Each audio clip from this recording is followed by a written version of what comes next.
Flavia Panseri.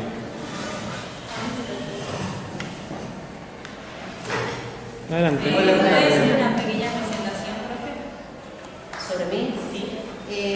Bueno, yo soy Flavia Panseri, tengo casi 50 años, trabajo acá desde el año 93, empecé trabajando en secretaría y a partir del año 2000, bueno, estoy trabajando como profesora también de tecnología en los primeros años y de plástica en segundo año a la tarde. Bueno, eso sería. No sé qué me necesitas nada. No. ¿Un colegio público? No, yo fui a escuela pública en la primaria, sí fue una muy buena escuela pública, y después en la escuela secundaria fui a un colegio privado, un colegio de monjas. ¿Y cómo era? ¿Qué sentía usted cuando veían puros hombres acá en el colegio? ¿O ya era mixto con usted? En realidad, yo en las dos escuelas que fui, tanto en la primaria como en la secundaria, eran digamos, colegios de mujeres o de varones. Entonces, digamos, toda mi escolaridad primaria y secundaria fue solamente colegio de mujeres. Así que, bueno, era como raro, pero por otro lado, siempre me pareció que era bueno, digamos, en realidad que los colegios fueran mixtos, porque en realidad, digamos, en una escuela uno no solamente va a aprender unas materias, digamos, uno se va formando para la vida, y la vida no es solamente el hecho de mujeres por un lado y de hombres por otro lado, o sea, uno está bueno también que uno aprenda a convivir, o sea, por suerte yo tengo un hermano varón, y así que, bueno, digamos, para mí era lo más normal, digamos, tener amigas y amigos, así que, pero bueno, las cosas en ese momento estaban estructuradas de esa forma y uno las aceptaba, digamos, ¿no? En la primaria fui a una escuela que se llama República de Grecia, que queda por Goya Escobedo, del cual, bueno, tengo un hermoso recuerdo, y ese mismo colegio estaba en una manzana que tenía, era muy gracioso, de una mitad de la manzana era el colegio de mujeres, y en el colegio de al lado, la otra mitad de la manzana, era un colegio de varones. Así que yo iba a uno y mi hermano iba al otro, tenemos un año de diferencia. ¿Y cuál es la relación entre colegio público y colegio privado? ¿La relación o la diferencia? La relación, porque uno elegía colegio privado y no un colegio público. No, en realidad, mira, yo creo que, por lo menos en mi caso, lo que se vio en ese momento, o sea, mis padres, bueno, mi papá era periodista, él en ese momento su idea siempre fue la educación pública, de hecho estábamos muy conformes con la educación pública. Lo que pasa es que en ese momento yo creo que la decisión de que por qué a mí me mandan a una escuela privada es porque yo empecé a cursar los primeros años de secundaria cuando, vino el proceso, digamos, pocos años antes del proceso militar. Entonces, bueno, era una época muy jorobada en donde, bueno, yo ya estaba entrando en la adolescencia y no había cerca de mi casa, en Villa Devoto, colegios digamos, secundarios estatales que fueran buenos. Entonces, bueno, mi papá creo que optó por este colegio de monjas, que lo tenía a 2 cuadras de mi casa porque era lo más cerca que podía estar, y por eso, porque él en realidad ni siquiera, digamos, estaba de acuerdo con los colegios religiosos, o sea, yo creo que la decisión pasó por ese lado. Yo creo que en ese momento no, lo que pasa es que yo en ese momento no, digamos, no iba a donde me mandaban en realidad, o sea, uno cuando terminaba el secundario, uno que no había muchas opciones porque era comercial, bachiller o escuela técnica, que en ese momento las mujeres no íbamos a la escuela técnica, ¿no? Entonces, bueno, si no sabías qué te iba a tocar o qué te iba a gustar, bueno, la idea era seguir el bachillerato común, en donde uno se supone que tenía una formación como para seguir en la universidad. Y bueno, y eso, digamos, de a qué colegio yo iba, digamos, fue parte de la decisión de mis padres, o sea, o fíjate que en el caso de mi hermano, por ejemplo, bueno, uno por ser varón y demás, él fue en escuela pública, digamos, él fue al Nicolás Avellaneda. En cambio yo, digamos, era como que la mujer tenía que estar como más cerca, más controlada, no sé, en fin, era una época como muy peligrosa, entonces, bueno, esa fue la decisión. ¿En qué periodo usted fue al colegio secundario? Yo terminé, me recibí en el 76, claro, o sea que sí, más o menos del 77, sí, terminé en el 81. ¿Y la dictadura militar cómo la vivió usted? Y fue difícil porque en realidad, digamos, yo al vivir en un colegio, en ese colegio secundario que era de monjas, digamos, los colegios privados de por sí, y más cuando son religiosos, tienen esta cosa de que es como un gueto, ¿no? Es como un claustro en donde uno, digamos, vive adentro de la puerta del colegio y no tiene relación con otras cosas, no existía en los centros estudiantes ni pensarlo. Ya por la misma formación religiosa y demás eran todas normas como muy rígidas, y bueno, esa fue, digamos, la formación que yo tenía, ¿no? Y cómo yo viví el tema de la cuestión esta de la dictadura, en realidad, bueno, como yo le decía, mi padre era periodista deportivo, era una persona que estaba muy reconocida y muy conectada con los medios de comunicación, entonces, y bueno, era una persona que además, por sus características, era muy valiente y no se callaba nada. Entonces, uno de los temas fue que, bueno, se supo que era lo que estaba pasando, dictadura militar, con desaparecidos y demás, y él eso lo denunció.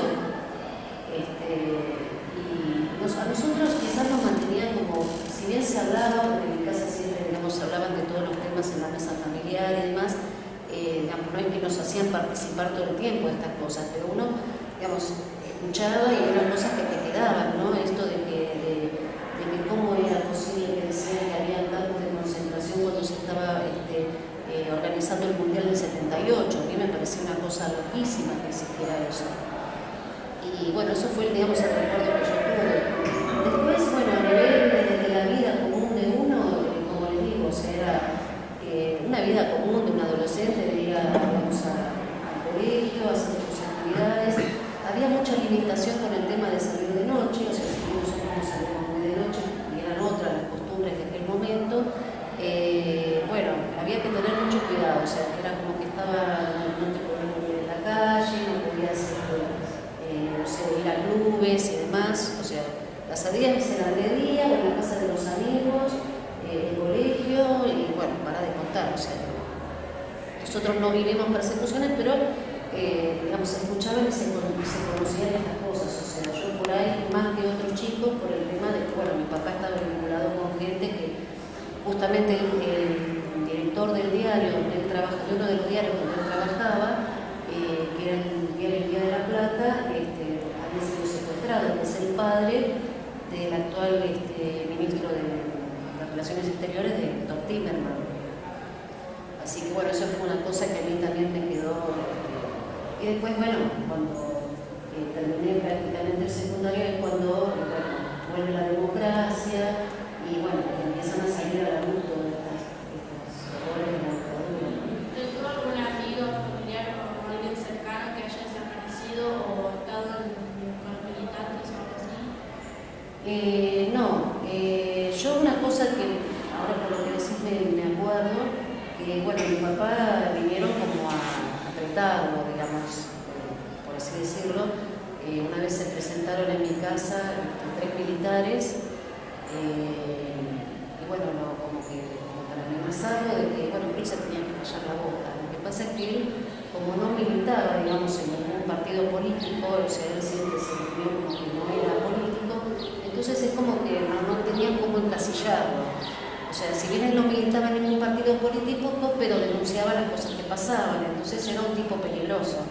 Y me acuerdo que, bueno, había pasado esto que los habían invitado, que habían venido esta gente como a amenazarlo, ¿no? Y bueno, lo que pasa es que mi papá al poco tiempo falleció, pero, o sea, de mi familia no hubo desaparecidos, ni gente que estuvo secuestrada, pero ya te digo, hubo gente conocida, o sea, en este caso, bueno, este hombre era el jefe de mi papá en ese momento en el diario. Yo te recuerdo también, bueno, no sé cómo era la conexión con una mujer que era actriz, que se llamaba Menchu Quesada, y parece que el hijo de esta mujer también sabía que había desaparecido.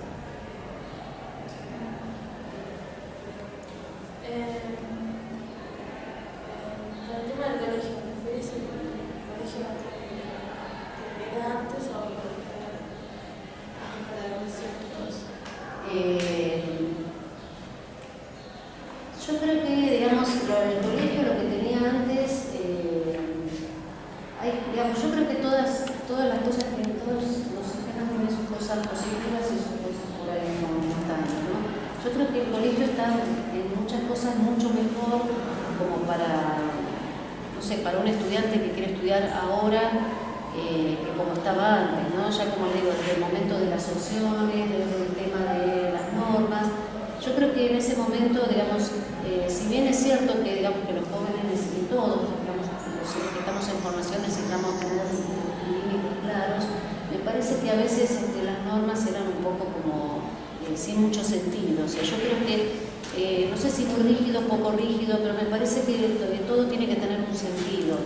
Y me parece que en ese aspecto estamos como tratando de buscarle un sentido a las normas, ¿no? Hay cosas que se hacían porque sí, porque había que tener un orden, entonces esa es la parte que a mí, por ejemplo, no me convencía mucho de lo otro. Si bien uno con la cumplía y era como, no sé,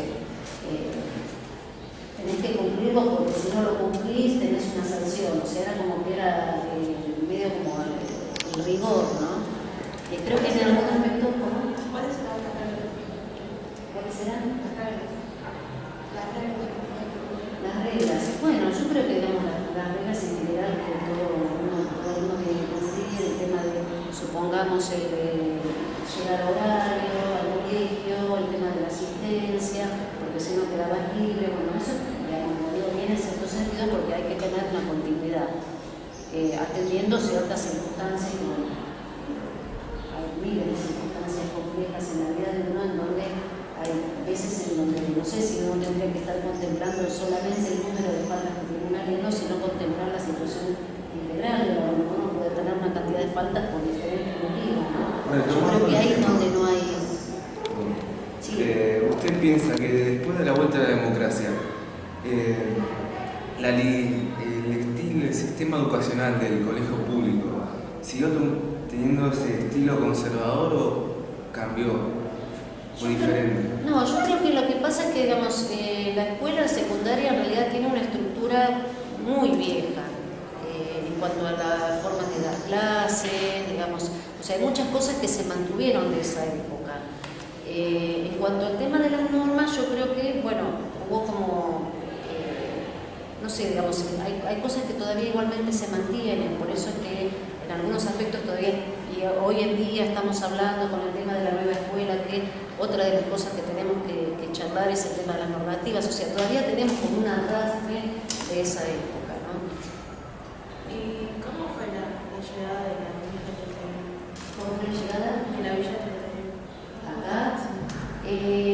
Bueno, mira, yo cuando empecé a dar clase acá, que fue en el año 2000, yo creo que fue paulatino, digamos. Acá en realidad yo cuando entré a trabajar, digamos, había de todo, ¿no? O sea, no sé si había tantos chicos de la Villa 31 en aquel momento. Pero yo creo que eso se dio más cerca del año 2000, me parece, porque por lo menos cuando yo empecé a dar clase, ¿no? Y no sé, creo que no sé cómo fue el tema, pero bueno, yo creo que en realidad acá lo que pasaba era que el colegio era como, era muy selectivo en cuanto a la población de alumnos. Ustedes saben que hace muchos años, bueno, eso yo no lo viví, pero bueno, había muchos chicos digamos, familias de doble apellido, familias adineradas, en fin, o chicos que venían, muchos que venían echados de otros colegios o de colegios privados, era una escuela de varones, y bueno, después, digamos, todo eso fue cambiando, ¿no? Entonces, bueno, empezaron a venir a lo mejor chicos por ahí más de clase media, en la época por ahí en la que yo entré, y bueno, después poco a poco creo que empezaron a venir en el turno tarde, más que nada chicos de la Villa. Era como que yo lo veía un poco con exclusión, ¿no? Era como que se seleccionaba. Lamentablemente era así, era como que bueno, a ver a quién le damos la vacante, a quién no le damos la vacante. Y en el 2001 hubo un resquebrajamiento de la coyuntura económica en el país entero. Totalmente. Sí. ¿Usted piensa que el sistema económico de aquel momento cambió mucho el sistema educacional en Argentina? A ver, en el 2001 sí cambió el sistema económico. Hubo un cambio de población, que hubo más alto índice de pobreza que había antes. En realidad yo creo que, digamos, en aquel momento, yo creo que en aquel momento, ya te digo, yo creo que justamente realmente el planteo de si hay cambios que se tienen que hacer en la educación, como que hubo diferentes intentos, ¿no es cierto? Pero me parece como que ninguno llegó a término y se mantuvo como la vieja estructura prácticamente hasta ahora. Con todas las cosas que están ocurriendo y, digamos, y tratando de sostener la situación de los estudiantes, tal cual como lo que estamos viendo ahora, ¿no? Desde el año 2000 hasta ahora, los cambios impresionantes, y yo te diría, no solamente en cuestión de 8 años, sino de año en año, ¿no? De cómo, no sé, yo lo vivo cuando estoy dando clase y cómo va cambiando las características de cada grupo de alumnos, ¿no? Y profesora, ¿cómo eran las relaciones que habían entre los alumnos de distintas clases? Ahí cuando... Bueno, ahí era un tema, sí, porque bueno, había había discriminación, ¿no? Lo que pasa es que también lamentablemente tuvimos un grupo de directivos que, bueno, favorecían también de alguna forma esa discriminación. Y teníamos una vicerrectora del turno mañana que, bueno, no sé si ustedes saben, pero fue echada porque justamente discriminó a chicos de la villa, porque nada, todo surgió a raíz de una pelea entre un chico de la villa y un chico que no era de la villa. Bueno, la cuestión es que la vicerrectora salió a defender al chico que no era de la villa, por más que sabía que no tenía razón, porque parece que este había sido el provocador de la pelea. Bueno, tuvo una discusión con la madre, los insultó tanto a ella como a la madre como al hijo, con cosas muy agraviantes, diciéndoles que, qué sé yo, que eran cartoneros, que eran villeros, que se tenían que ir a una escuela de la villa, que no sé cuánto, cosas terribles, con la mala suerte para ella de que esta señora no se quedó callada, porque no era la primera vez que esta persona hacía cosas discriminatorias, o sea, tenía problemas también con el personal, pero eso es un tema aparte, ¿no? Y bueno, presentó una denuncia y bueno, fue escuchada. Entonces, bueno, empezaron a surgir otros temas de discriminación hasta que finalmente fue separada del cargo. Y entre los alumnos, bueno, se daban también estas cosas, ¿no? Así que bueno, fue toda una cuestión también trabajar con el tema de la convivencia. ¿Y usted, profesora, se acuerda más o menos en qué año directamente los alumnos de clase alta dejaron de ser más acá y comenzaron a ser más de la villa? Y yo creo que, ya te digo, yo desde el año 2000, que fue el año en que yo empecé a trabajar, y sí, digamos que empezaron a haber chicos más de clase media, o por ahí chicos que venían de otros colegios que repetían. Igual creo que tampoco nunca se dejó totalmente, o sea, yo te digo porque veo en secretariales que por ahí, digamos, si bien no son la mayoría, pero hay padres que a lo mejor viven por la zona, digamos que tienen hijos que viven por la zona, que a lo mejor fueron a una primaria en escuelas privadas y deciden traerlos a sus hijos a estudiar acá, ¿no? Conozco el caso de una chica que es compañera de mi hija, que era compañera de mi hija en un colegio privado, y es una familia que es clase alta. Y bueno, la madre decidió que la hija viniera a estudiar acá. O sea, no son la mayoría de los casos, pero digamos hay algunos casos. ¿Y cómo era el trato de los profesores alumnos cuando usted empezó a ser profesora acá? ¿Cómo era el trato entre alumno y profesor? Entre alumno y profesor, pero vos me decís en cuanto a cómo era la relación o en general, o cómo era la relación en general de los profesores con los alumnos. De las dos partes. Bueno, en cuanto a la relación de los profesores con los alumnos, bueno, como no había todo este sistema de concursos abiertos, había una característica en que los profesores, digamos, era como una especie de plantel estable, ¿no? Había profesores, la mayoría de los profesores tenían muchas horas de clase y hacía muchos años que estaban en el colegio. Entonces era como que, de alguna forma, la palabra del docente era como indiscutible, ¿no?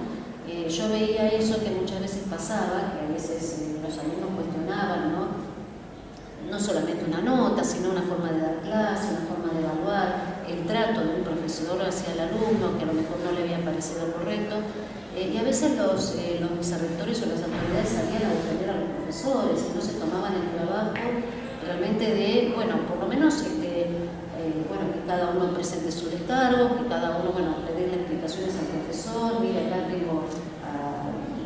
recibo esta queja, qué es lo que pasa, no sé, directamente no se le hacía lugar, inclusive cuando a veces venían los padres, ¿no?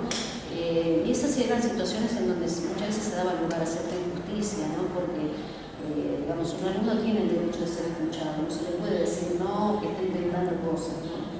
Y bueno, y creo que muchos docentes como que disfrutaban un poco eso de tener un poco el poder de poner la mala nota, de no aprobar a un alumno, o sea, yo lo escuché de profesores que, bueno, ya no están en el colegio, pero que realmente digo, pero qué estupidez, ¿no? Me dice, una vez dice, sí, porque nosotros mandábamos muchos alumnos a examen, decía.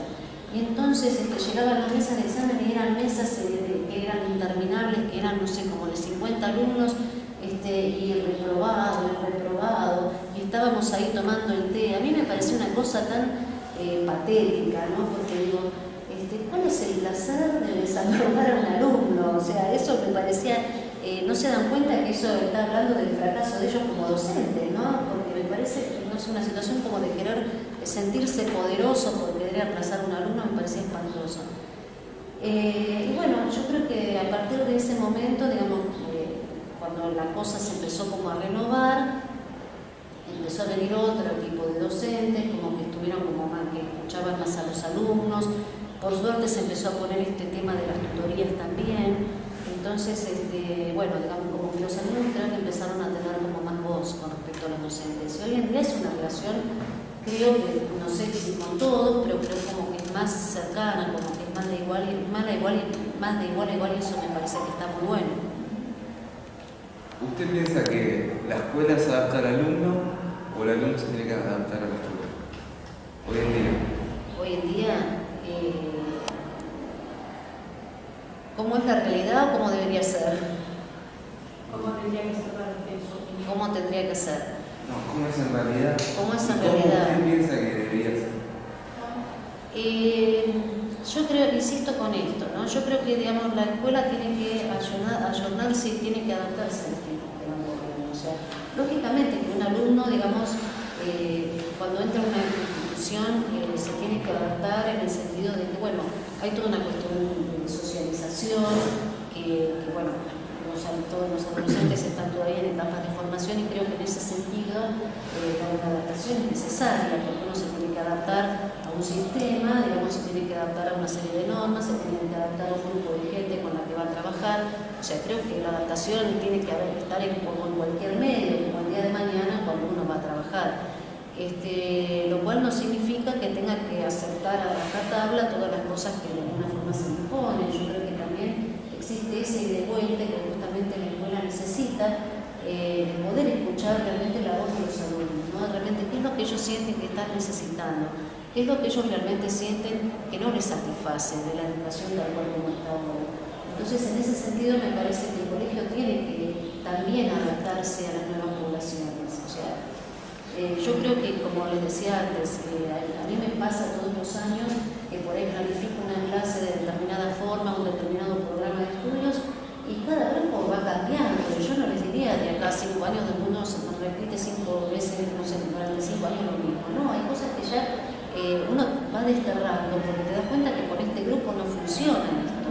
Entonces, yo creo que está en los docentes y también en la escuela el tratar de hablar y de conversar todas estas cosas. Siempre, digamos, tiene que haber una dinámica, si no como que es una cosa muerta, ¿no? Como que no tiene vida. ¿Y la disciplina cómo era antes y ahora? Y la disciplina, como te digo, me parece, digamos, que tenía sus aspectos, digamos, se lograba que hubiera un orden antes, ¿no? Si vamos al tema del orden, se lograba que hubiera un orden. Ese orden yo lo pongo entre comillas, ¿no? Porque es como un orden en donde, digamos, la gente tiene que aceptar o no, digamos, una serie de reglas que no se discuten. Pero yo creo que no era bueno en el sentido de que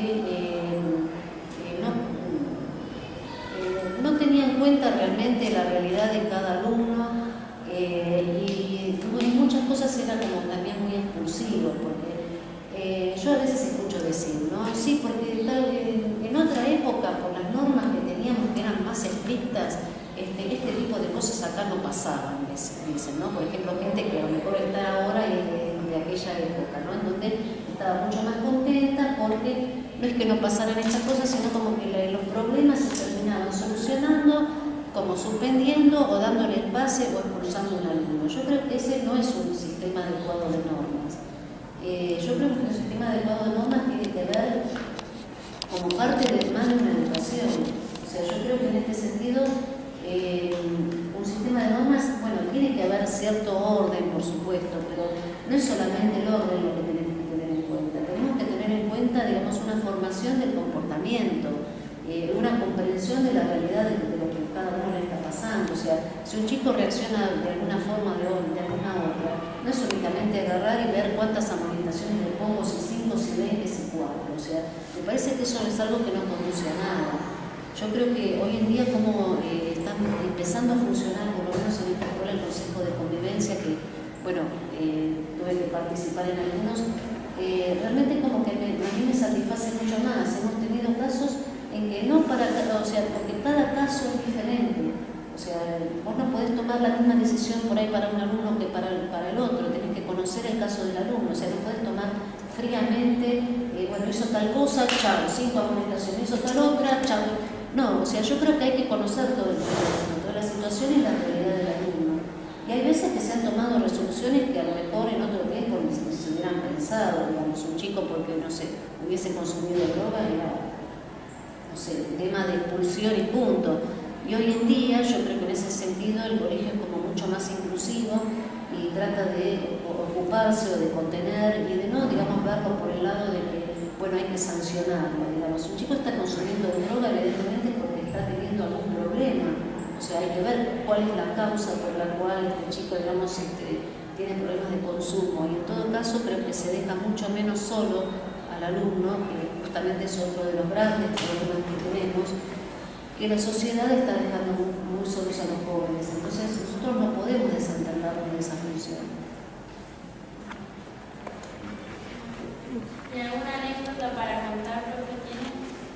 Sí, bueno, una que me viene a cuento cuando yo fue mi primera experiencia como docente, ¿no? Yo, bueno, ustedes saben que yo cuando empecé a trabajar, bueno, yo tenía el título de arquitecta, me había recibido de arquitecta, o sea, mi idea, en realidad creo que en un primer momento no era ser profesora, o sea, si bien siempre me gustó enseñar y demás, mi idea apuntaba hacia otro lado, ¿no? Bueno, cuestión que por diferentes circunstancias de la vida, ya estaba trabajando acá y bueno, me gustaba el colegio y demás, y bueno, y la situación laboral era, digamos, estable en ese sentido. Bueno, dije, bueno, ¿por qué no probar en esto de dar clases y enseñar lo que sé, lo que aprendí, ¿no? Pero no tenía yo una formación docente, o sea, no había hecho un profesorado, tenía mi formación de carrera.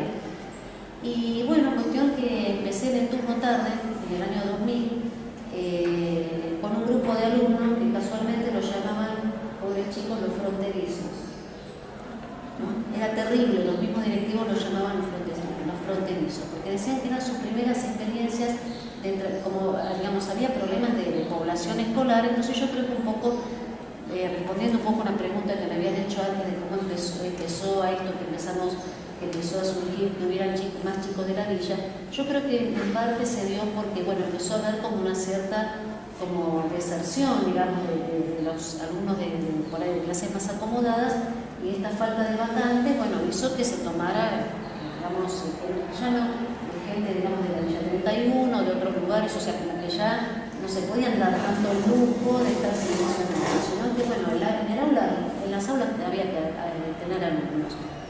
Bueno, al margen de eso, entonces, pasó esto, ¿no? Hicieron esta experiencia con todos estos chicos repetidores. Yo tenía que ir a dar clase, nunca había dado clase, ni siquiera en un profesorado ni nada. Entonces, ya había habido experiencias de otros docentes que habían renunciado a ese curso porque decían que no se podía dar clase. Y yo quería dar clase. Yo dije, bueno, a mí me dice, ¿vos querés ir a dar clase? Porque encima no era que iban a sorteo, sino que estaba esto y se lo doy a quien quiera. O sea, también había un manejo bastante discrecional por parte de las autoridades sobre, bueno, qué docente tomaba qué curso y si quiero tener las horas y si no quiero no tener las horas. O sea, también era así, ¿no? Y bueno, cuestión que me dieron las horas, creo que como que, bueno, total nos va a tomar y va a renunciar al toque.